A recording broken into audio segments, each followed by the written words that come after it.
Pinagpala pa ba mga taga Ismailite? Amen! Pinagpala pa ba mga taga Santol? Amen! Lahat ng mga kapatid dito ay pinagpala. So, araw-araw tayo pinagpapala. Bakit? Iniingatan tayo. Natutulog tayo ng maaga. Iniingatan tayo at tayo ay pinagpapala. Sabi nga, pagising natin sa gabi, pinagpapala na tayo. Nakahanda na ating kakainin kinabukasan. So, salamat sa Panginoon. Sa hapon na ito, lahat ay pinagpala ay magpapasaturo. Sa Kawikaan 28:13, ang nagkukubri ng kanyang sala ay hindi mapapabuti, ngunit kahabagan ng Diyos ang nagbabagloob at nagsisisi.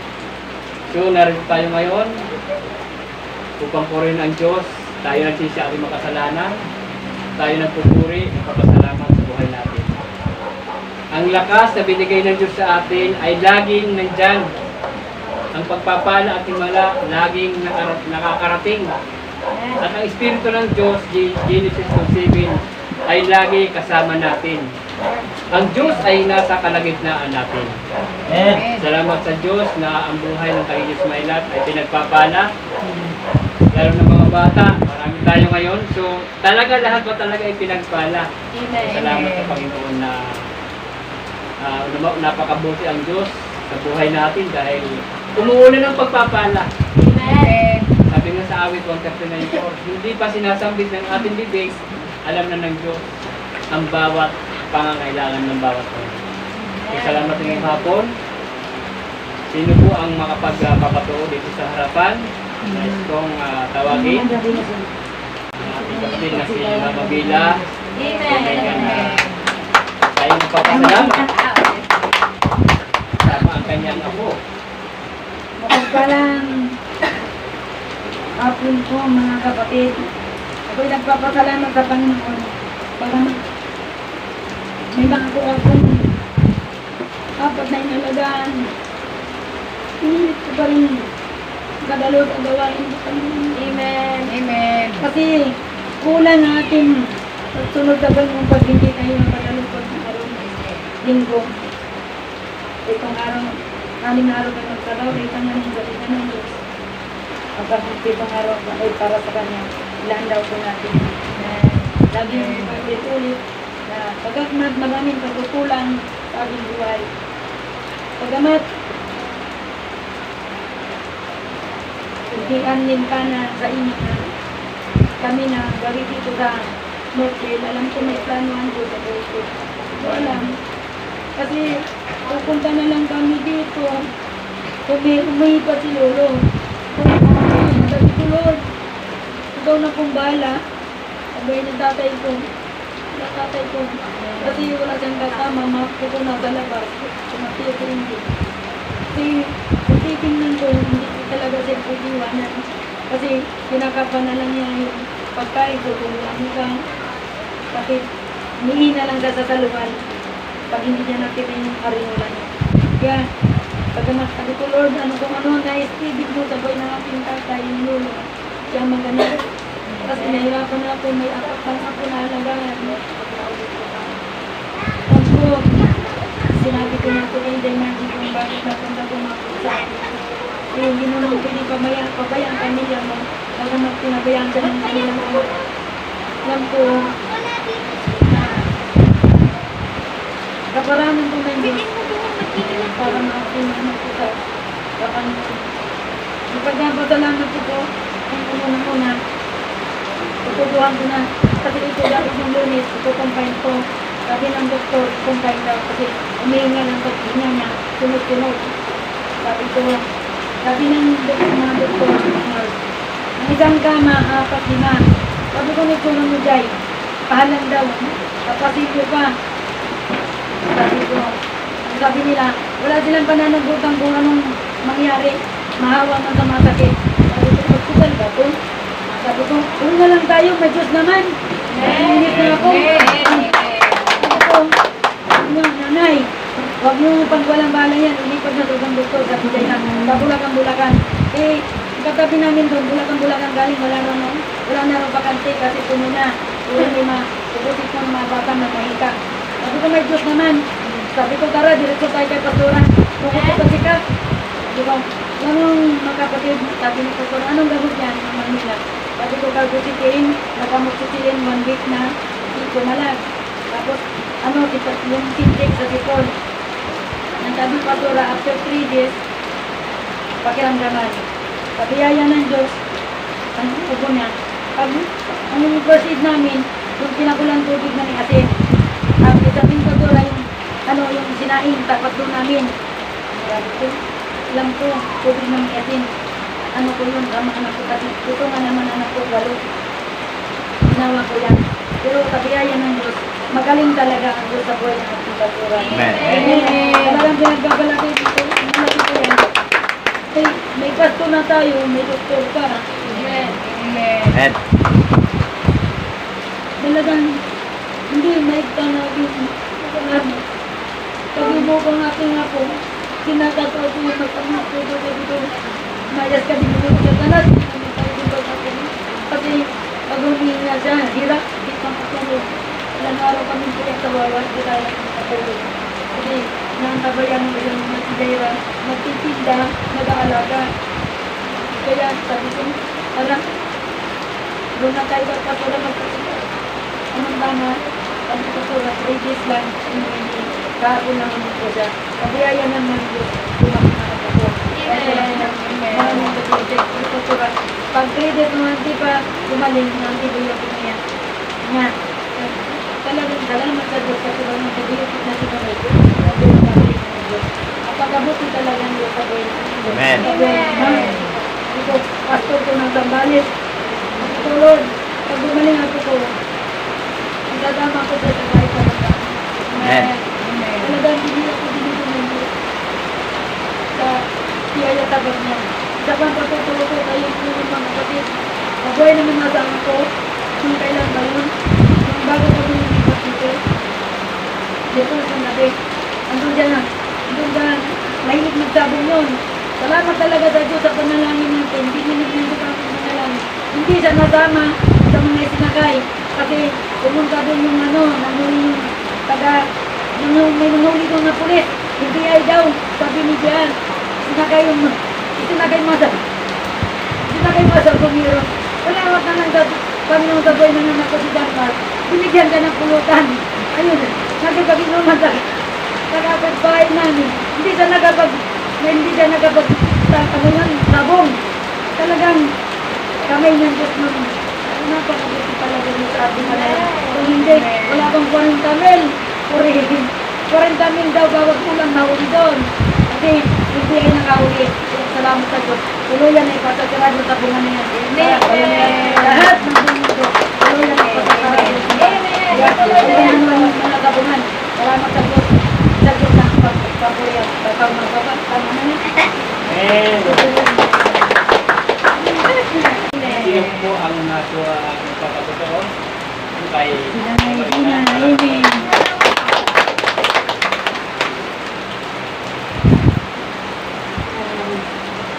Salamat po ako. Kasi dapat, sabi ko, dapat nakaka-attend. Pero hindi ko ako attend ka. Tumawag mo ako yung tama ko sa ako ko. Sabi ko, na, pag mo sasagutin ko, tumawag ko sir. Diba? Amen. Kasi hindi naman tayo habang buhay na aratin na lang maglalabado. Talaga sa totoo lang, ang hirap talaga ng pera kita. Hindi na ako nakakatinda. Sakit ng paa ko. Ito ang iniinda ko sa akong parang dito. Parang tinapos. Kaya kagabi, pagdating na rin eh. Buti naglinis yung bahay. Yung apo ko, naglinis. Pero yung mga plato, ang gulo doon sa kusina. Kahit pagod ako, pero nilabada naman po ako kahapon. Diyan yung social media. Ay, salamat doon. Pinalabada ako, linggo, wala ako. Kaya rin pala po, umating tayo sa Amen. bahay. Lalo na hindi ko diba? Hindi ako nahihiya. Kaya sabi ko po sa inyo, Kung meron pong sayaw doon sa atin doon sa tindaan, sasayaw ako. Hindi ako naiiyak. Kasi sa totoo lang na maliit pa po ako. Ano talaga ako yung mga klase ko. Hanggang hindi po ako natatakot. Grade 6 lang ang ano ko. Inutok ko nila ako, umiiyak na naman po. Maliit pa po ako kasi may sapatos ako may bakal. May bakal po yan. Siyempre lumalaki po ako, hindi lakas siya. Isa pa na, nihingi ko rin ang tawad kay Lord na yung kapitbahay. Siyempre po nakakabit ka sa amin sa isaw. Inawal lang po siya. Ang ganda ng salita ko. Hara na natin sa ilaw. Magpuputulan na, yan ang mamumutol. Hindi ka mamumutol, hindi ka nagkakamali ka ako. Sabi ko, bali hindi ka na magbayad. Yung 1,000 na yan, kaya ko yung kitain. Hihingi ko lang yan kay Lord. Sabi ko, magtinda lang ako, mag-utol lang ako. Ngayon, may pinutulan din po ako doon sa isa. Pumunta naman sa bahay, umiiyak. Sabi nga, hindi, kawawa naman yung mga anak ko, walang ano, nasusulat, walang ano. Wala akong magawa, kundi awa. Kasi lahat talaga na ang lumita kami, lahat yan nakakapit sa akin, walang problema. 4,000 po yung bayaran yun. E ngayon, ewan ko po, sana yung babayaran ko yung ano, si Rene, wala na siyang pasok. Pasok na po kami. Pero sa Lunes po, pag may nakuha siyang tao, kasi kumukuha siya ng isang tao na sa malit nila daw po sila. Eh, pinapakuha si Makmak ng TBI, siyempre, hindi naman po pwede makakuha yun doon kasi may rosin na po eh. Sabi ko, Ged, yan ka na lang sa, ano, sa Malanday, kahit mababa naman sa ko. At least, may trabaho. Pero, hindi ko kay Lord, napagalingin ako para makatunda ako. Yun lang po. Sino ba ang gusto namin sa akin?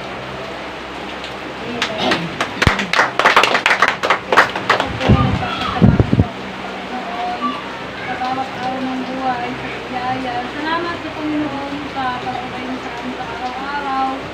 Salamat din po sa Diyos. Pagdamat po ngayong nararamdaman ko ako. Salamat sa Panginoon kasi kahit gumawa ko pa. Salamat sa Diyos sa kadaanan kasi kahit nararamdaman ka, napakagaan po ng pakiramdam, lahat po nagagawa. Salamat sa Panginoon sa kalakasan sa buhay ko. Salamat din sa Diyos sa pag-iingat niya sa amin. Amen. Salamat sa Panginoon. Sa Kanya po ang papuri. Amen. Sa kanyang papuri at pagsamba. Salamat. Sino pa po ang gustong magpasalamat?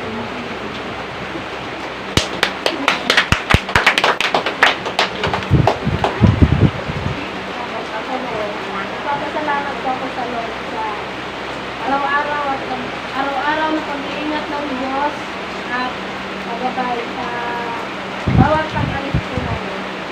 Salamat po sa Panginoon kasi lagi po sa Panginoon. Hindi na po kami hinahayaan. Pagabas minsan yung sinasakyan namin may problema pero nandun po yung kamay ng Diyos para makakain po kami. Ayan po, salamat po sa Diyos at ipinagpapasalamat po rin po sa Panginoon na ano po, ang buhay po ng ating mga magulang. Kasi po, masarap po mayroong mga magulang. Amen. Alam niyo po na ano man po yung mga kailangan mo, ano man yung wala ka, nandyan po sila para bigyan ka, abutin ka sa pangangailangan mo. Kaya dapat po, lagi po natin mamahalin yung ating mga magulang. Kasi, nandyan po sila para gabayan ka. At unang-una po sa Diyos, na nagagabay sa iyo, hindi po nila yung mga magulang mo. Ayun po, salamat po sa Panginoon. Kasi gusto ko po, lagi po sila kandiyan sa amin na lagi po namin sila nakakita. Ayun po, salamat po sa Panginoon. At nagpapasalamat po ako sa Diyos na iniingatan niya po ang asawa ko. Amen. Hindi po ako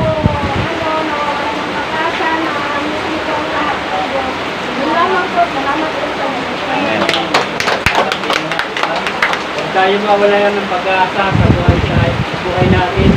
Ito na lang po. Hindi ko gusto magpasalamat. Salamat po, Lord. Kasi, pag-iingat niya po sa akin sa araw-araw na pagpasok at saka po sa pag-uwi. Tapos po, nagpapasalamat din po ako sa pag-iingat sa mga magulang at pagkakot sa mga kapatid ko. Sa buong pamilya po natin. Nagpapasalamat din po ako kasi may pagpapala po si Lord. Amen. Alam niyo po yan na pinagpala po kami, Lord, kasi matagal ko na kung gusto magkasapatos ng white. Amen. Tapos po nung naghahapon po, ginulat po ako ng pito. Siguro po isang beses niya lang po na short. Tapos ginulat po niya ako. Pagkadating niya po, bumungad po siya sa akin sa pinto. Tapos binigay po yung sapatos. Amen. Tapos po, nagpapasalamat po ako sa Lord kasi po, sa mga pagpapala niya po sa buhay ko. Tsaka po nagpapasalamat po ako sa buhay ni Tito kasi po, ginamit po siya ng Lord para nagkasapatos po ako na Amen. bago pa po. Salamat po ako sa Lord kasi may advance gift po. Amen. Sa birthday. Salamat po sa Lord. Amen. Ang sarap pala ng sapatos na. So dapat tayo pakanta na ako ay pinagpala, no? Amen. Lagi natin awitin yun para lagi tayo may sapatos, Amen. lagi tayo may baho. Pag hindi natin kantahin ito, paano tayo magpaplain? So ang ating isip laging positive. Ako ay pinagpala. Amen. Para din positive, kung sabihin niyo wala kang pera, may pera ka, hindi lang milyon. Ako ay, di mo kumano tayo kanina, kay buti ng Diyos. So yun, kahit wala ka, mabuti ang Diyos. Amen. Kapag kakanta pa tayo na ako ay pinagpala, ngayon, no, basta. Ngayon pa siguro isang pagpapala, ito na lang po. Amen. Ito na lang para.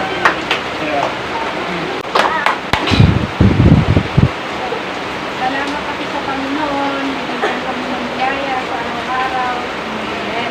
Salamat din po kami na nalakas sa araw ng pang-araw-araw. Okay lang kami sa lahat. Sa kayong anak ko. Salamat pa rin ako sa Panginoon na nalangos siya sa aking problema. Amen. Okay na siya sa akin. Maraming po salamat. Uwi na po siya. Maraming po salamat, Amen. Panginoon. Kaya ginabayan ang puso ka na langit, Panginoon. Maraming po salamat. Okay na ang anak ko, pauwi na siya, Panginoon. Amen. Okay na yung masaya na ako na parating na siya sa buwan namin.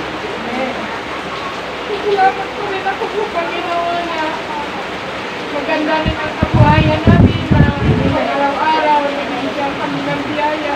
Amen. Paano dahil ang aking trabaho, minsan nagkakasakit ako.